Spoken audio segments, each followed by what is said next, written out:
मेरा नाम रश्मि है। मैं जिस कंपनी में काम किया करती थी, वहाँ का मालिक बहुत अच्छा था। आसपास के सारे लोग उसकी तारीफ किया करते थे। यहाँ तक कि पूरी कंपनी में उसकी तारीफ के चर्चे थे। मुझे भी अपने शहर में कहीं पर भी बड़ी मुश्किल से मुझे इस इंसान ने नौकरी दी थी, जो इस बड़ी सी कंपनी का मालिक था। मैंने इस कंपनी के मालिक की तारीफ तो बहुत सुनी थी, लेकिन जब मुझे हर जगह नौकरी से रिजेक्ट कर दिया गया और मैं बड़ी उम्मीद के साथ इस कंपनी के मालिक के पास पहुंची, तो उन्होंने मुझे मेरी काबिलियत देखकर मुझे नौकरी पर रख लिया था।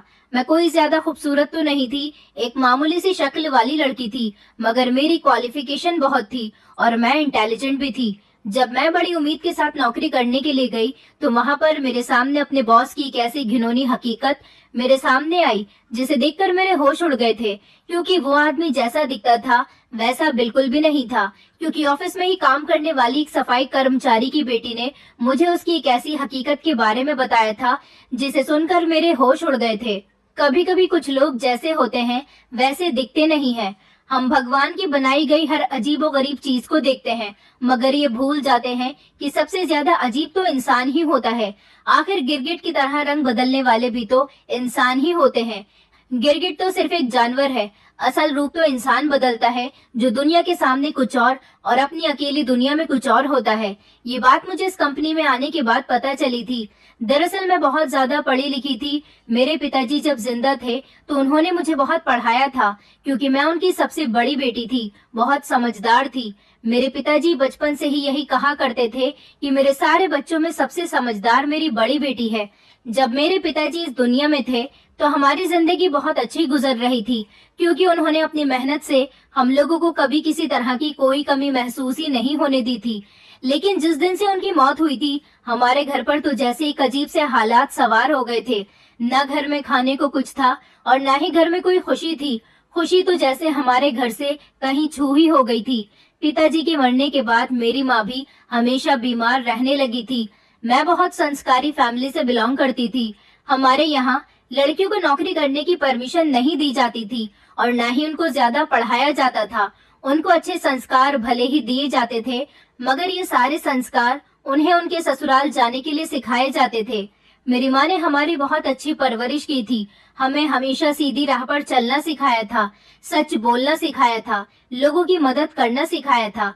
मगर आज हालात ऐसे हो गए थे कि ना सच बोलना हमारे काम आ रहा था, ना सीधी राह पर चलना और ना ही किसी की मदद करना, बल्कि हमें तो खुद ही किसी की मदद की जरूरत थी। मेरा कोई भी भाई नहीं था, बल्कि मुझसे मेरी दो छोटी बहनें थी। वो दोनों स्कूल में पढ़ रही थी। एक बहन हाई स्कूल में थी और एक बहन 5th क्लास में थी। जबकि मेरी एजुकेशन कंप्लीट हो चुकी थी, मैं अभी आगे और पढ़ना चाहती थी, मगर घर के हालात देखते हुए मेरे दोबारा पढ़ने की हिम्मत ही नहीं हुई, क्योंकि पढ़ाई भी आज के जमाने में पैसे से ही की जाती है। इस दुनिया में फ्री में तो कोई किसी को एडवाइस भी नहीं देता, तो फिर कोई हमारी मदद करने के लिए कैसे तैयार हो जाता। पिताजी के मरने के बाद मेरी माँ बीमार रहने लगी थी। उनकी दवाइयों का खर्चा भी था।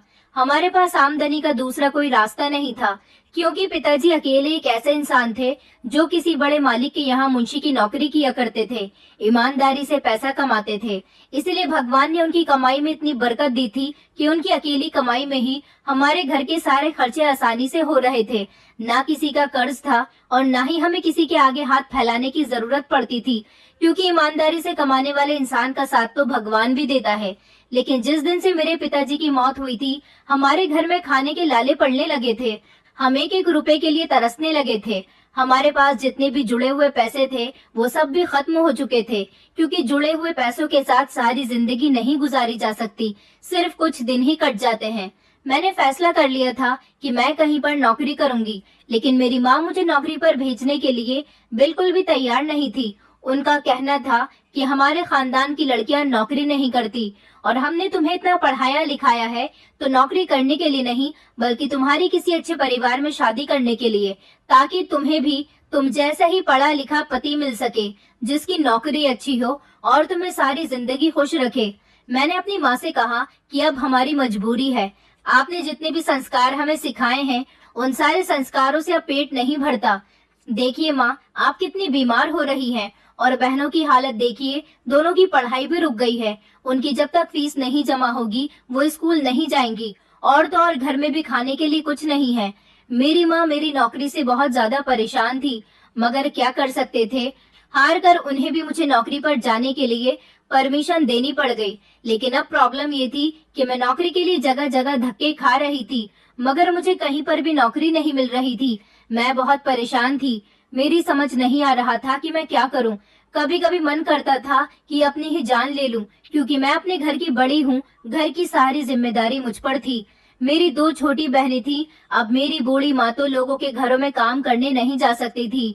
जो करना था वो मुझे ही करना था, जैसे भी करना था। मगर मैं क्या करती। नौकरी थी कि मिलने का नाम ही नहीं ले रही थी। ऐसा इसलिए था क्योंकि मैं किसी अच्छी जगह पर ही नौकरी करना चाहती थी, जहां पर मुझे पूरी सिक्योरिटी भी मिल सके और मैं आराम से नौकरी कर सकूं, और जहां पर मुझे सैलरी भी ज्यादा मिले।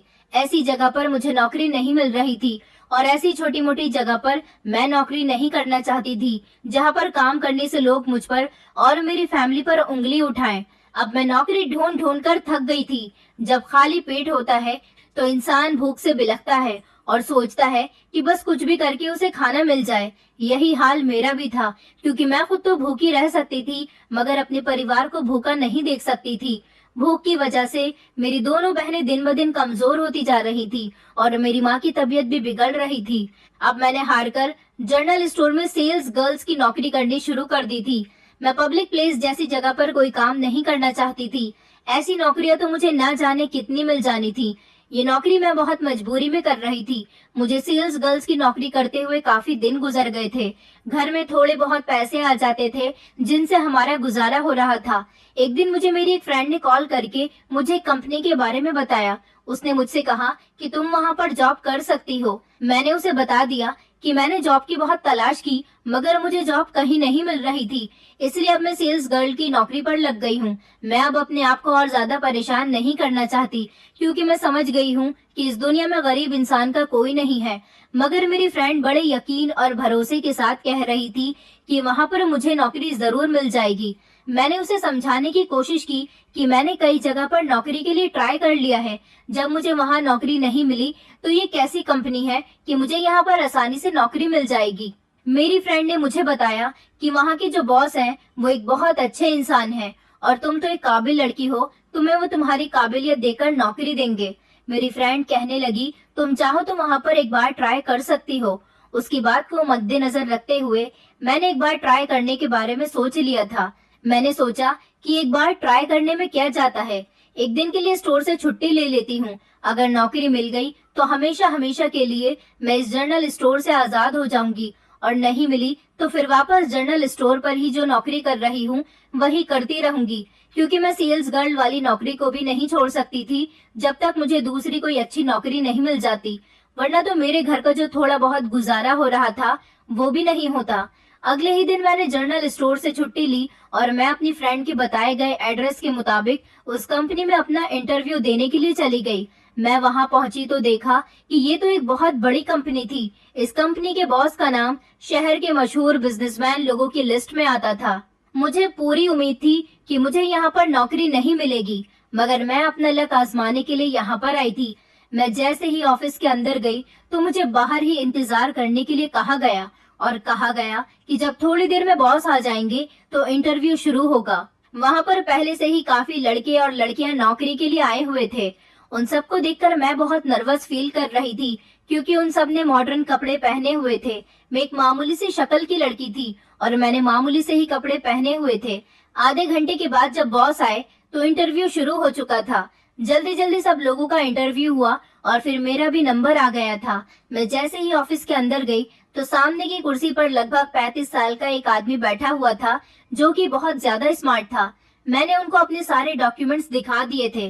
काफी देर तक उन्होंने मेरे डॉक्यूमेंट्स पढ़े, फिर गौर से मुझे देखा। कहने लगे कि तुम एक काबिल और समझदार लड़की लगती हो, तभी तो आजकल के मॉडर्न लड़कियों जैसी बनकर यहाँ पर नहीं आई हो। मैंने उनसे कहा कि जी सर, मैं आपके पास बहुत उम्मीद से आई हूँ, क्योंकि मैं कई जगह नौकरी के लिए ट्राई कर चुकी हूँ, मगर मुझे कहीं पर भी नौकरी नहीं मिली। मेरी एक फ्रेंड ने मुझे आपके बारे में बताया है। अगर आप मुझे नौकरी दे देंगे तो आपकी बड़ी मेहरबानी होगी। वो मेरी बात सुनकर मुस्कुराने लगा और कहने लगा, अच्छा ठीक है, तुम्हारी नौकरी पक्की हो गई है, कल से तुम ऑफिस ज्वाइन कर लेना। बाकी की सारी डिटेल्स तुम्हें तुम्हारे मोबाइल नंबर के टेक्स्ट मैसेज में मिल जाएंगी। मैं उनकी बात से बहुत खुश हुई थी। मेरी फ्रेंड ने सही कहा था कि इस कंपनी में काबिलियत देखकर नौकरी दी जाती है, न कि इंसान का चेहरा और उसका हुलिया देखकर। बड़ी मुश्किल से मुझे नौकरी मिली थी, मगर फिलहाल मिल गई थी और एक अच्छी जगह पर मिली थी। अब मैंने फैसला कर लिया था कि मैं अब उस जनरल स्टोर वाली नौकरी पर नहीं जाऊंगी और इसी जॉब को ज्वाइन करूंगी।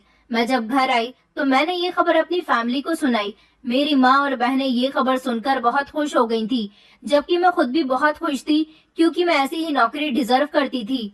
इतना पढ़ने लिखने के बावजूद भी अगर सेल्स गर्ल जैसी नौकरी मिले तो इतना पढ़ना ही बेकार है। आज मुझे लग रहा था कि मेरी सालों की मेहनत रंग ले आई है। जर्नल स्टोर पर तो मुझे 8,000 रुपए मिल रहे थे और उस पर मैं अगर ओवर टाइम कर लिया करती थी तो मेरे कुल मिलाकर 10,000 रुपए महीने बैठ जाते थे। लेकिन इस कंपनी में नौकरी करने के बाद लगभग मुझे 50 या 60,000 रुपए की सैलरी मिली थी और इतनी ही सैलरी मेरे घर की जरूरत को ढंग से पूरा कर सकती थी। अगले दिन जब मैं अपनी जॉब के लिए ऑफिस में पहुंची तो वहां के लोगों से मैंने बॉस के बारे में बहुत तारीफ सुनी थी। मुझे लगा कि बॉस सच में बहुत अच्छा इंसान है और वो सच में ही अच्छा इंसान था, क्योंकि उसने मेरी काबिलियत की बुनियाद पर मुझे नौकरी दे दी थी। मेरी मुलाकात इस कंपनी में काम करने वाले कुछ लोगों से हुई थी। कुछ ऐसी लड़कियां थी जो मेरी ही उम्र की थी और यहाँ पर जॉब कर रही थी। मुझे उन लड़कियों ने पहले ही दिन काफी डरा दिया था। वो कह रही थी कि तुम यहाँ पर नौकरी करने तो आ गई हो, लेकिन तुम्हारी भलाई इसी में होगी, तुम अगर अपने काम से काम रखोगी तभी तुम्हारा फायदा होगा, वरना तुम बहुत जल्द ही इस ऑफिस से निकाल दी जाओगी। लड़कियों की बात सुनकर मुझे घबराहट हुई थी कि आखिर वो क्या कहना चाह रही थी। उन्होंने मुझे ठीक से तो कोई बात नहीं बताई और मुझे इस बात को समझना भी नहीं था। वैसे भी मैं उन लड़कियों में से थी जो अपने काम से काम ही रखती थी। मुझे ज्यादा किसी से यारी दोस्ती करनी भी पसंद नहीं थी और न ही किसी के साथ ज्यादा हंसी मजाक करके अपना टाइम बर्बाद करना। कुछ दिन तो मेरे इस कंपनी में नौकरी करते हुए बहुत अच्छे गुजर गए थे, लेकिन कुछ दिनों बाद मैंने यहाँ पर देखा कि यहाँ कुछ अजीबोगरीब हो रहा था। ऑफिस में ही एक लड़का मैनेजर की नौकरी किया करता था। उसका नाम प्रताप था। प्रताप ने मुझे सारे ऑफिस का काम अच्छे से समझा दिया था और ऑफिस के लोगों से मेरी मुलाकात भी करवा दी थी। सर ने प्रताप से कहा था कि तुम्हें रश्मि का स्पेशल ख्याल रखना है, क्योंकि सर को मैं अच्छी तरह से बता चुकी थी कि मेरे फैमिली के हालात कैसे हैं। उन्होंने कहा था कि तुम निराश मत हो, यहाँ पर तुम्हें किसी तरह की कोई परेशानी नहीं होगी। बातों ही बातों में प्रताप मेरा अच्छा दोस्त बन गया था। इसलिए नहीं क्योंकि वो मेरे साथ बातचीत करता था, बल्कि इसीलिए क्योंकि वो मेरी बहुत हेल्प करता था। इस ऑफिस में जितनी भी लड़कियां थी उनसे सिर्फ मैं थोड़ी बहुत बातचीत करती थी, मगर प्रताप एक ऐसा इंसान था जिसने मेरी हर काम में मदद की थी। मेरी अगर कुछ समझ नहीं आता तो प्रताप मेरी फौरन हेल्प कर देता था। वो यहाँ का मैनेजर था। उससे दोस्ती करना मेरे लिए फायदे का सौदा साबित हुई थी। ऑफिस में सब कुछ बहुत अच्छा चल रहा था। मुझे यहाँ पर नौकरी करते हुए 1 महीना गुजर गया था, मगर एक दिन मैंने देखा कि ऑफिस के ही एक सफाई कर्मचारी की बेटी ने अपने पिता की जगह नौकरी पर आना शुरू कर दिया था। वो लड़की बहुत कम उम्र की थी। उसकी उम्र लगभग 16 साल होगी, मगर वो इस उम्र में पढ़ने लिखने के बजाय यहाँ पर काम करने क्यों आ रही थी। एक दिन जब वो मेरे केबिन की सफाई करने के लिए आई तो मैंने उसको रोक लिया था और उससे पूछा कि आखिर अंकल जी कहाँ हैं? तुम्हारे पिता यहाँ पर सफाई कर्मचारी का काम किया करते थे, अब तुमने अपने पिता की जगह आना क्यों शुरू कर दिया है?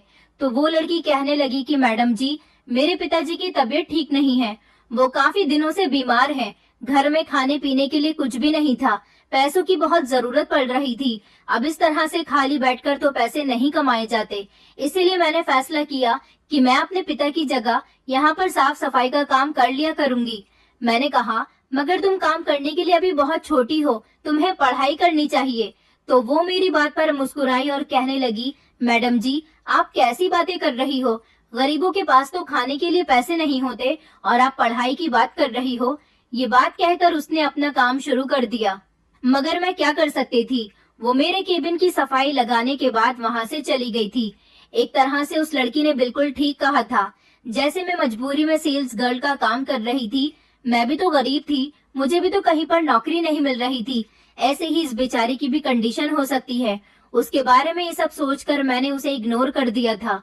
वो लड़की, उसका नाम गौरी था और गौरी हर रोज अपने पिता की जगह आकर काम किया करती थी। आज मैं जल्दी ही ऑफिस आ गई थी। मेरा केबिन 2nd फ्लोर पर बना हुआ था। मैं जैसे ही अपने फ्लोर की तरफ आई तो मैंने देखा कि गौरी अपनी आंखों में आंसू लिए सफाई कर रही थी। मैंने रुककर दोबारा उसके चेहरे को देखने की कोशिश की कि कहीं ये मेरी आंखों का वहम तो नहीं है, मगर मैंने नोटिस किया कि गौरी सच में अपनी आंखों से आंसू साफ कर रही थी। गौरी को रोते हुए देखकर मैं परेशान हो गई थी। मैंने उसका हाथ पकड़कर पहले उसे बिठाया और उसे तसल्ली दी, उसे पानी पीने के लिए दिया और फिर उससे पूछा कि आखिर तुम क्यों रो रही हो, क्या कोई परेशानी है? तो वो मेरे तसल्ली देने पर और ज्यादा फूट फूट कर रोने लगी, मगर कुछ भी बताने के लिए तैयार नहीं थी। गौरी ने कहा, मैडम जी, आप अपने काम में लग जाओ। अगर किसी ने आपको मुझसे बातचीत करते हुए देख लिया तो आपकी नौकरी खतरे में पड़ सकती है। मैंने उससे कहा कि ये तुम कैसी बातें कर रही हो? भला तुम्हारे और मेरे बातचीत करने में मेरी नौकरी को खतरा कैसे हो सकता है? और तुम चाहती हो कि मैं तुमसे पहले भी कई बार बातचीत कर चुकी हूँ। गौरी कहने लगी, मैडम जी, लेकिन पहले की बात और थी और आज की बात और है। मैंने गौरी से कहा, गौरी, तुम पागल हो गई हो क्या? ऐसी बातें मत करो। मुझे बताओ कि तुम परेशान क्यों हो और तुम क्यों रो रही हो? क्या अंकल की तबीयत ज्यादा ही खराब है या फिर तुम्हें पैसों की जरूरत है? मुझे लगा था शायद उसके पिता की तबीयत खराब ज्यादा हो गई है, तभी तो वो इतना रो रही है, मगर वो इस बात से इनकार कर रही थी। मेरे ज्यादा पूछने पर वो मुझे अपनी परेशानी बताने के लिए तैयार हो गई थी। वो मुझे अपनी बात बताने ही वाली थी कि ऊपर मैनेजर प्रताप आ गया। प्रताप को आता हुआ देखकर गौरी अचानक से घबरा गई और चेयर से उठकर खड़ी हो गई। कहने लगी, मैडम जी, आप अपना काम करो और मुझे मेरा काम करने दो। ये कहकर वो मेरे पास से चली गई। मैं गौरी को आवाज देती रही कि आखिर क्या परेशानी है, तुम मुझे अपनी बात तो बताकर जाओ, मगर उसने मेरी एक न सुनी। प्रताप मुझे देख चुका था कि मैं गौरी से बातचीत कर रही थी और उसे रोकने की कोशिश कर रही थी। प्रताप ने मुझसे कहा कि रश्मि, तुम अपने काम पर ध्यान दो और तुम्हें यहाँ पर लोगों से बातचीत करने के लिए नहीं रखा गया।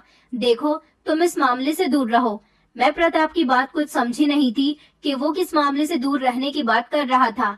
मैंने प्रताप को गौरी के बारे में बताया कि आज वो बहुत ज्यादा परेशान है और जब मैं यहाँ आई तो वो रो रही थी।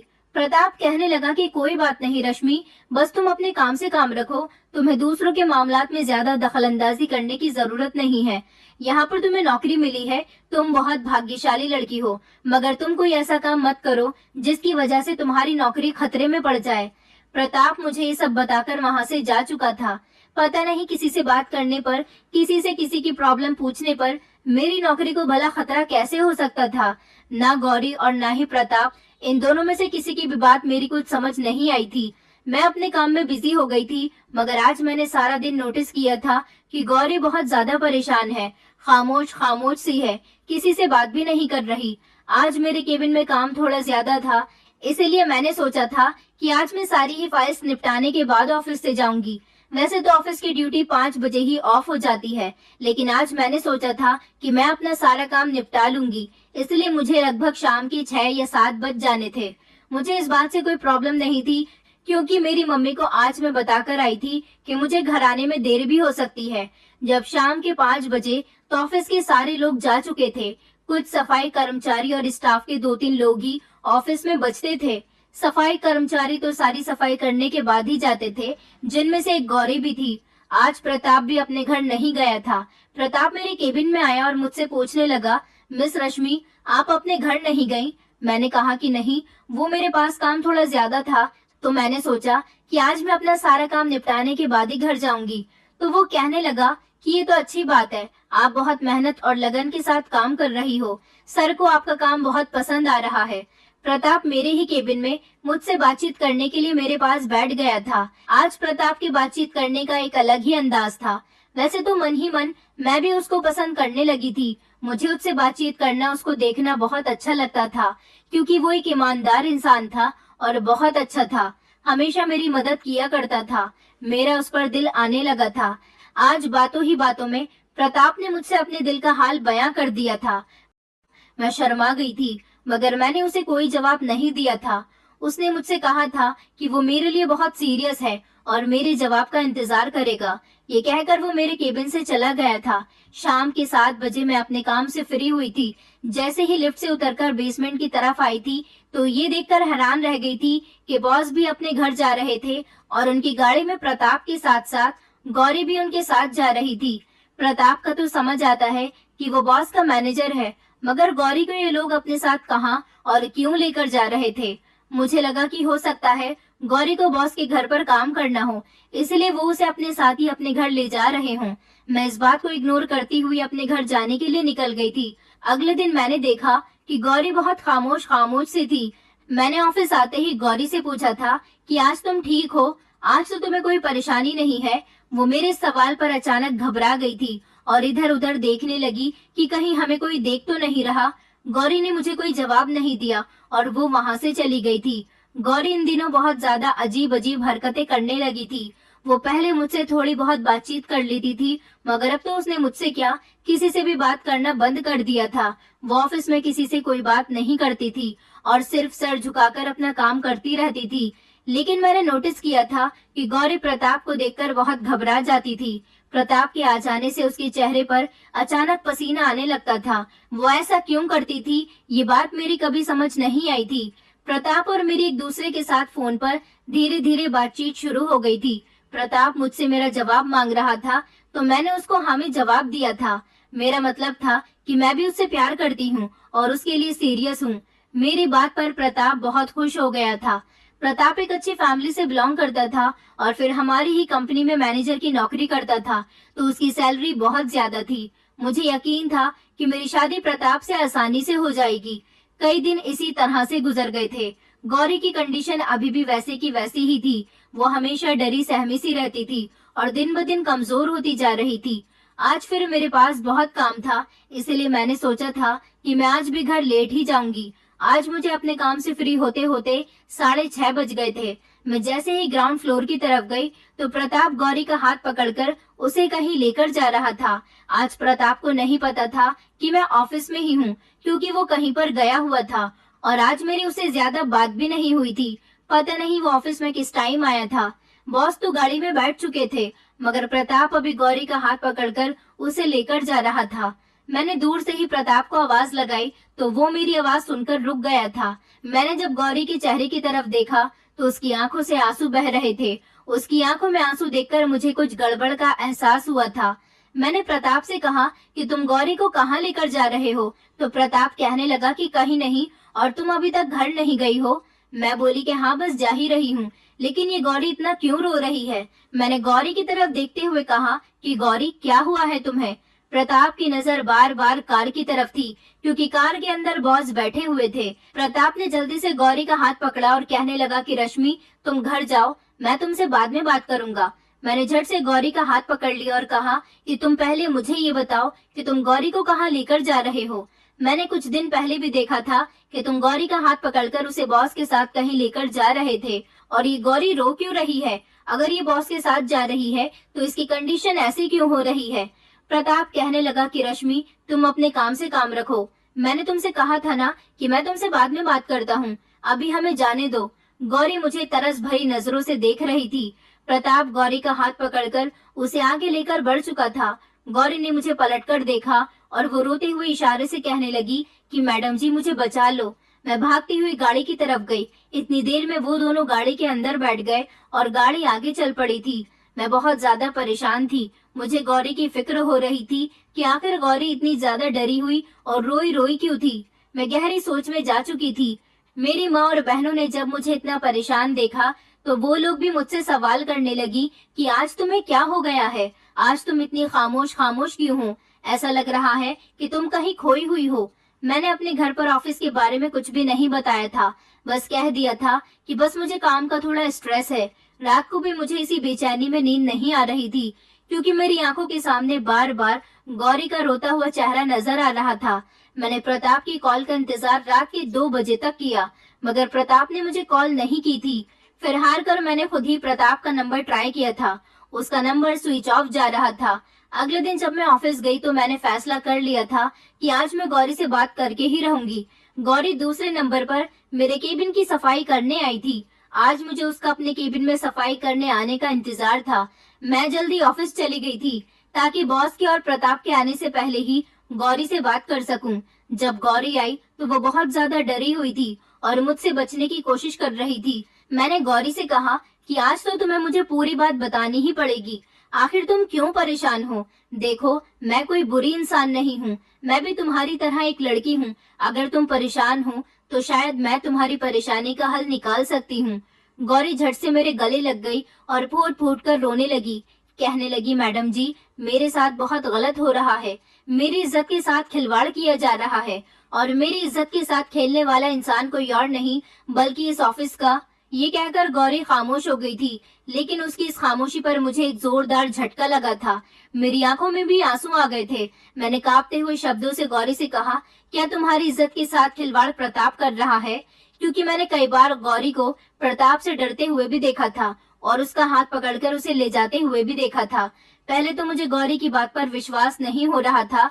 मैंने उससे ये भी कहा था कि तुम मुझसे झूठ बोल रही हो, तो वो कहने लगी, मैडम जी, मैं गरीब आदमी की बेटी हूँ। अपने पिता का इलाज करवाने की खातिर यहाँ पर उनकी जगह काम कर रही हूँ और हम गरीबों के पास तो वैसे भी सबसे कीमती चीज उसकी इज्जत ही होती है। भला मैं अपनी इज्जत को लेकर आपसे झूठ क्यों कहूंगी? और आप गलत समझ रही हो।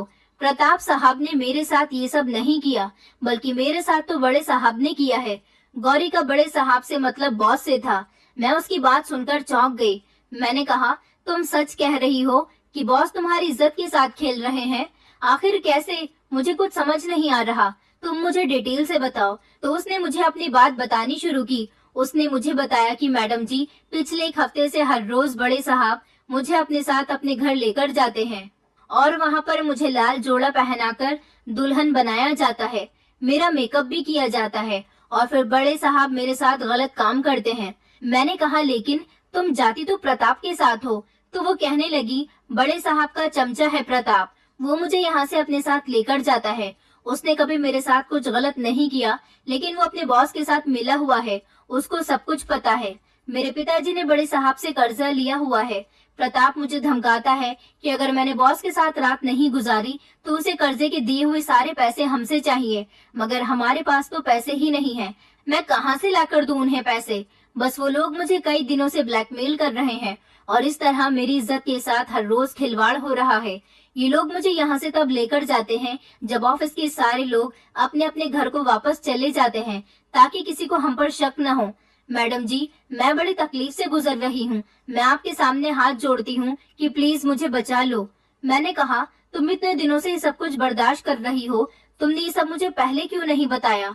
तो वो कहने लगी, अगर आपने मेरे लिए स्टैंड लिया तो आप भी बहुत बड़ी मुसीबत में फंस सकती हो और आपकी नौकरी भी जा सकती है। आप बड़े साहब को नहीं जानती, वो बहुत अमीर आदमी है, अपने पैसे की ताकत से कुछ भी कर सकता है।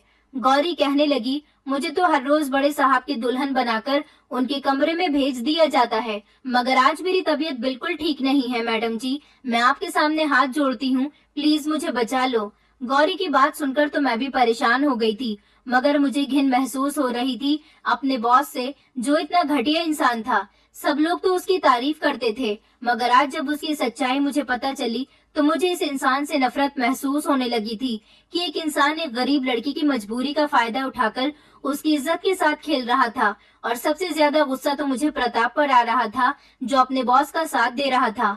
मैंने गौरी को तसल्ली दिलाई थी कि मैं तुम्हारी मदद करूंगी, क्योंकि मेरे पास एक तरीका था। मैं किसी जरूरी काम के बहाने से और मेडिकल से जाकर बेहोशी की दवाई ले आई थी और पानी में मिलाकर गौरी को पिला दी थी। मैं आज घर नहीं गई थी। वैसे तो हर बार मैं अपने काम की वजह से ऑफिस में देर तक रुकती थी, मगर आज मेरे पास काम नहीं था। आज मैं स्पेशली गौरी के लिए रुकी हुई थी। आधे घंटे बाद गौरी बेहोश हो गई। ऑफिस के सारे लोग जा चुके थे। प्रताप और कुछ सफाई कर्मचारियों को लगा कि अचानक गौरी की तबीयत खराब हो गई। गौरी को डॉक्टर के पास ले जाया गया था। बॉस ने प्रताप से कहा था कि आज गौरी की तबीयत ठीक नहीं है, तो इसे इसके घर भेज दो। इस तरह गौरी की इज्जत आज तो बच गई थी। प्रताप मुझसे बात करने के लिए मेरे करीब आया तो मैंने उसे खुद से दूर कर दिया था, क्योंकि मैं उससे बहुत गुस्सा थी। मैं अपने घर आ गई तो उसने मुझे कॉल की। मैंने उसे कॉल करके सब कुछ बता दिया था कि गौरी मुझे सब कुछ बता चुकी है और तुम खुद कितने घटिया इंसान हो। तुम्हारे आगे माँ बहन नहीं है। याद रखो कि तुम्हारी भी दो दो बहनें हैं। तुम्हारी बहनों की इज्जत के साथ भी इस तरह से खिलवाड़ हो सकता है। आज तुम अपने बॉस की वजह से किसी की बेटी की इज्जत के साथ ये सब कुछ करवा रहे हो, कल को तुम्हारी बहनों के साथ भी ऐसा हो सकता है, क्योंकि भगवान इस दुनिया में ही पाप की सजा दे देता है। मेरी बात सुनकर प्रताप शर्मिंदा होने लगा था।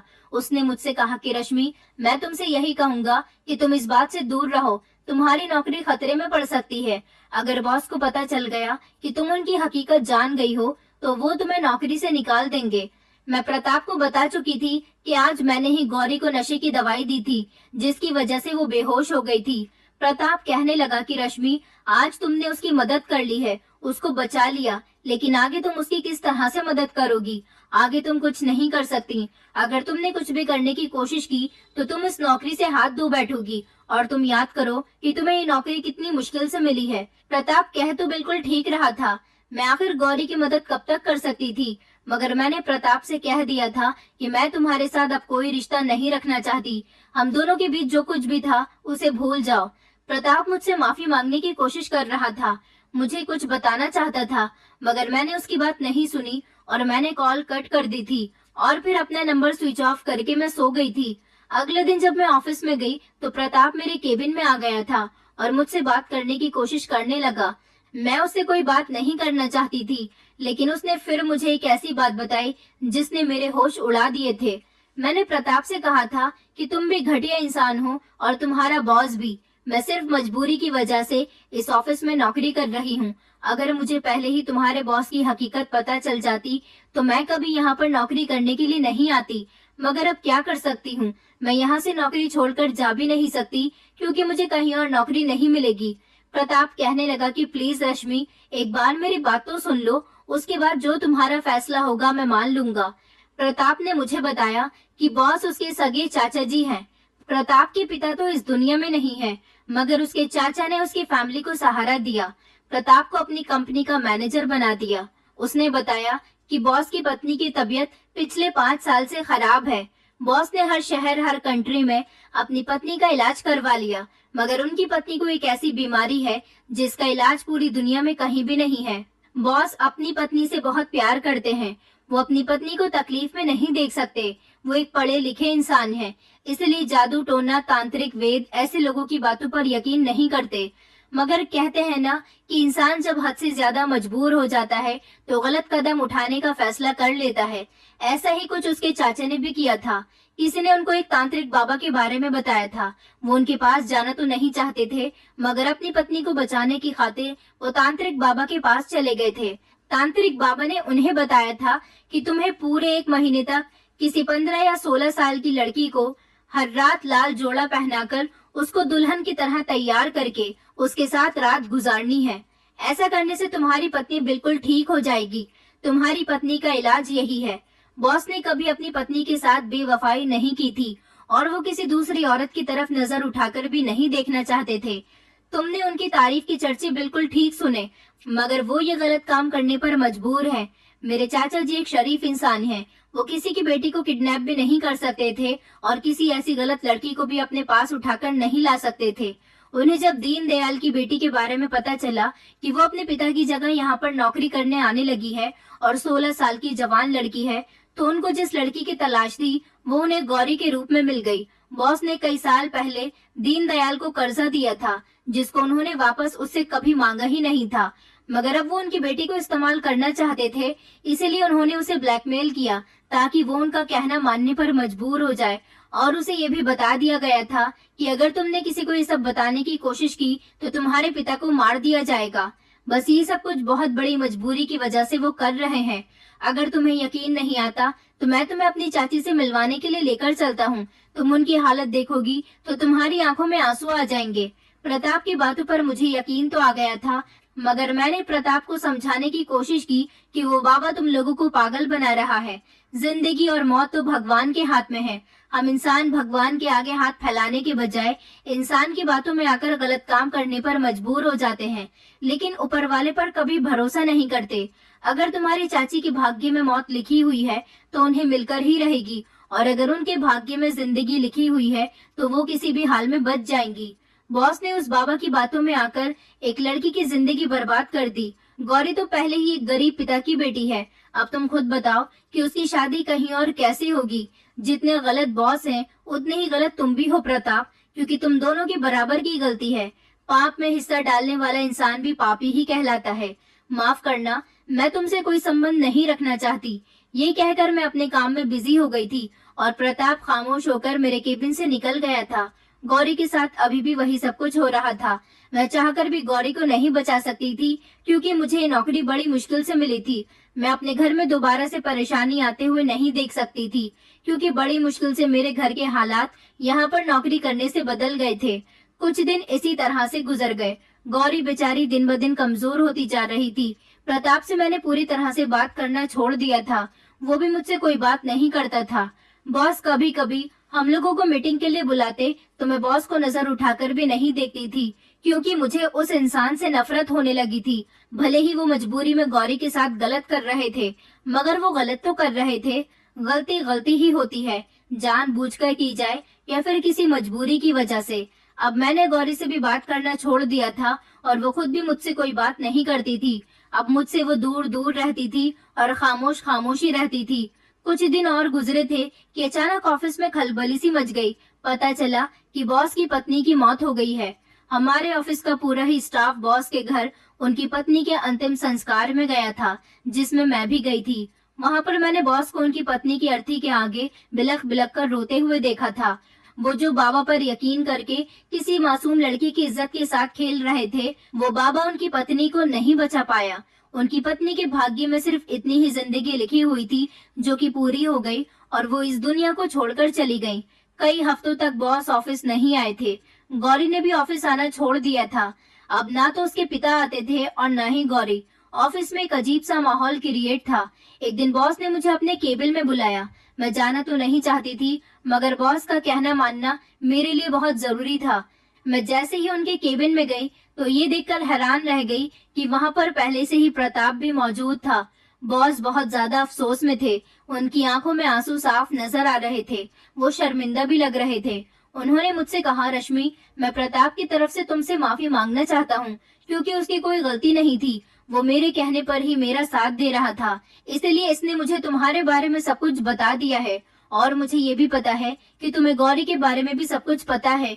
वो शर्मिंदा होते हुए कहने लगे कि मेरी पत्नी अब इस दुनिया से जा चुकी है। मैं मानता हूँ कि मैंने गौरी के साथ उस बाबा के कहने में आकर बहुत गलत किया। मेरी वजह से एक लड़की की जिंदगी खराब हुई और तुम दोनों के बीच भी मेरी वजह से दूरी पैदा हो गई। मैं तुम्हारे सामने हाथ जोड़कर माफी मांगता हूँ। प्लीज मुझे माफ कर दो और प्रताप को भी माफ कर दो और इसे दोबारा से एक्सेप्ट कर लो। मैं तुम्हारे खुद इसके साथ शादी करवाऊंगा। तुम्हारी शादी में जितना पैसा लगेगा वो सारा मैं खुद खर्च करूंगा।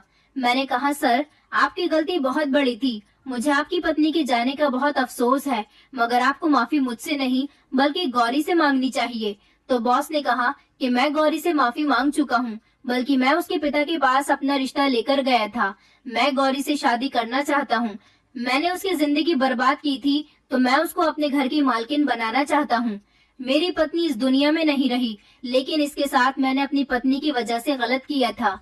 मैं उसे बीच रास्ते में नहीं छोड़ सकता, इसलिए मैं उसके घर जाकर उससे माफी भी मांग चुका हूँ और उसके पिता से उसका हाथ भी मांग लिया है। इसलिए तो मैं तुमसे कह रहा हूँ कि तुम भी प्रताप को माफ कर दो। मैंने प्रताप की तरफ देखा तो उसकी आंखों में शर्मिंदगी थी। मुझे खुशी हुई थी कि बॉस ने बहुत अच्छा कदम उठाया था। इस तरह मेरी शादी प्रताप के साथ हो गई और बॉस की शादी गौरी के साथ हो गई। बॉस ने गौरी के पिता का इलाज भी करवाया है। उसके पिता ठीक हो गए और अब मैं कंपनी के मैनेजर की पत्नी बन गई हूँ। मेरे घर के हालात भी बहुत बेहतर हो गए। प्रताप से शादी करने के बाद मेरी जिंदगी पूरी तरह से बदल गई, क्योंकि बॉस ने हमारा बहुत साथ दिया। आज मैं गौरी को जब उसके पति के साथ खुश देखती हूँ तो बहुत खुश होती हूँ, क्योंकि बॉस सच में बहुत अच्छे इंसान हैं।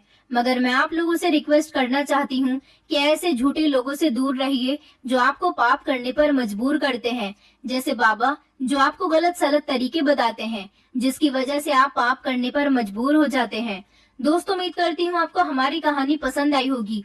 कहानी पसंद आई है तो वीडियो को लाइक करें, चैनल पर नए हैं तो चैनल को सब्सक्राइब करें और हाँ, नोटिफिकेशन बेल को जरूर दबाएं ताकि अगली अपडेट सबसे पहले आपको मिले।